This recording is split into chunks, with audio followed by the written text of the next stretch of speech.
అత్తయ్య గారు నేను ఆయన మూవీకి వెళ్ళి వస్తాం. మావయ్య గారు వస్తే టిఫిన్ టేబుల్ మీద పెట్టాను, ఆయనకి పెట్టియండి సరేనా? వెళ్ళిరండి, సింగారించుకున్నావు కదా, అలా ఊరి మీద పడి తిరగడమేనా? పెళ్ళై సంవత్సరం అయ్యింది, ఇంకా విశేషం చెప్పడం ఏం లేదా?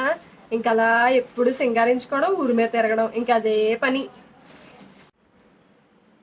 అదే అనుకుంటున్నా అండి, మాకు పెళ్ళై సంవత్సరమే కదండి అయింది, మీకంటే చాలా సంవత్సరాలు అయింది కదా, మీరు ట్రై చేయొచ్చు కదా పోనీ. ఏం మాట్లాడుతున్నావురా? ఎంత మాట అన్నది, ఎత్తాను ఆగండి దీనికి. నేను కందామని అనుకుంటున్నా అమ్మా, కాకపోతే మీకు ఆస్తిలో వాటా తగ్గిపోద్దని ఆలోచిస్తున్నాను అంతే. మీరు కనమంటే కనేస్తాను, నాదేం లేదు. అయ్యి బాబోయ్ వద్దులేండి, నేనే కంటానులేండి. ఎందుకు వచ్చిన గోల? మీరు వెళ్ళండి.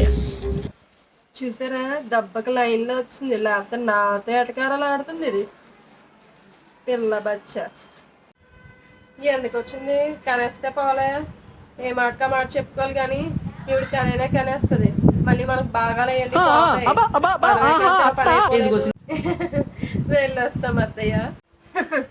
అది మరి అత్తగారు అంటే ఊరికనే ఉండకుండా ఇచ్చేయాలంటే అప్పుడే మూసుకొని ఉంటారు వీళ్ళు.